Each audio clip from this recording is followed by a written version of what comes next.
Hey, it's Brandon Oliver for Neurodiversity Amplified, and as promised, I wanted to talk about the aftermath of the Blackenstein challenge, the 10 million Scoville chicken wing that I ate and survived mostly.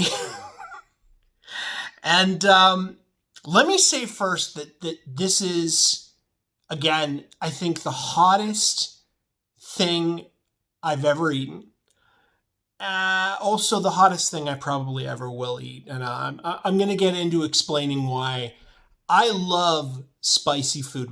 We've talked about that a few times.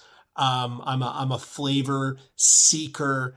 I'm after hot, spicy, tasty food.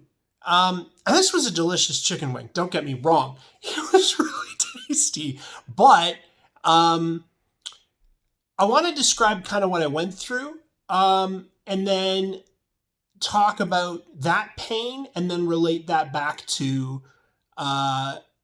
certain kinds of pain when it comes to neurodiversity, and particularly when it comes to autism. So after I finished recording that video, I not ashamed to say that I grabbed some milk to drink down, because essentially what it felt like is wasps had got into my mouth and into my throat and stung everywhere. It was incredibly painful, to be honest, and probably lasted for about 45 minutes after the fact. And I had a conversation actually with the owner over at Wingmaster again afterwards, and I thanked him. But on top of all this, I think, like, I know I had a spice high. There's no other way to put it. You're the endorphins that get released are very real, and I was jazzed. I was excited, but it was a really weird roller coaster ride. So, cut to now 2 hours after consuming this chicken wing, and I ended up doing a podcast that night as well. And towards the end of the podcast, I ended up feeling warm.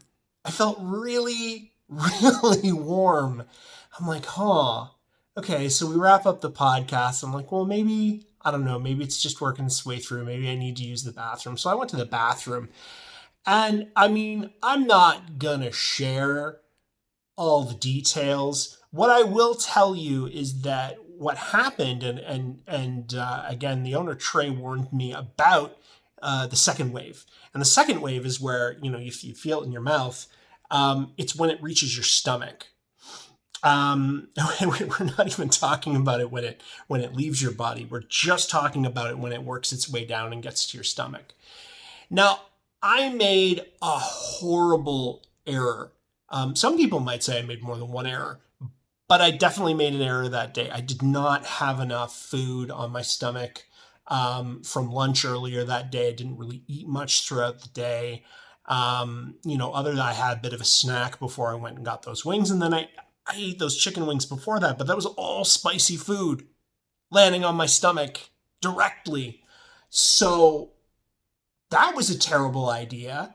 And my stomach, my body, let me know how it felt about that. The pain that I felt in my stomach was like no other pain I've ever felt in my stomach before. And yeah. I felt like I might have wanted to pass out. It did subside eventually.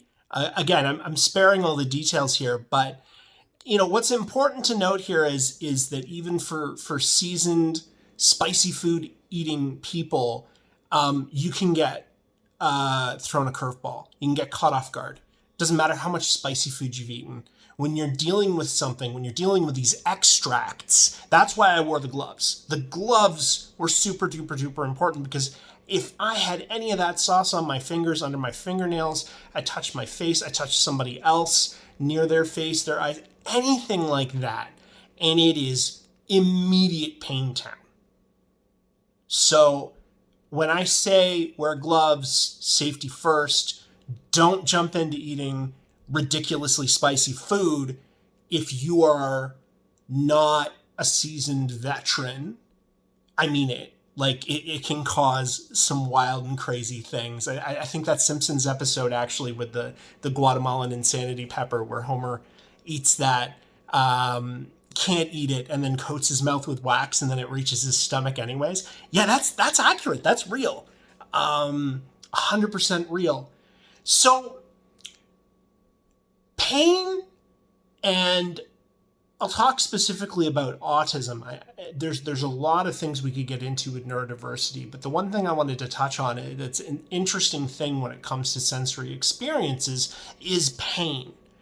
So, I don't think a lot of people think about the lights in Walmart, or, for me, styrofoam, as I call it, the devil's sponge.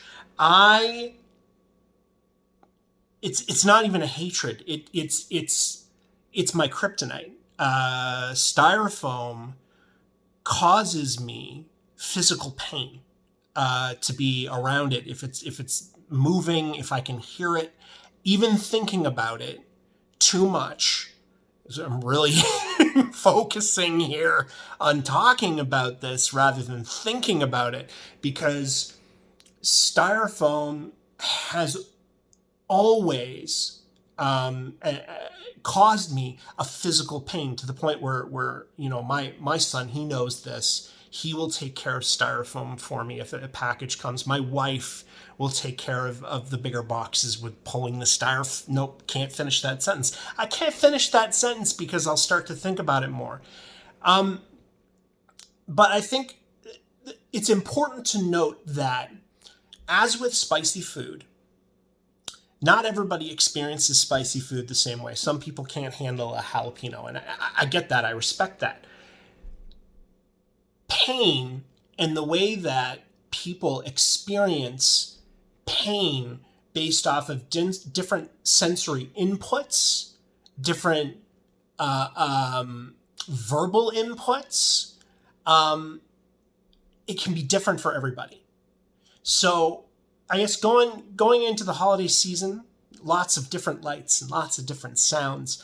Please be wary of those around you in terms of how sensory things may affect them. Because while those lights or that sound may not hurt you, you might be causing somebody very real physical pain, kind of like force feeding somebody a really spicy chicken wing.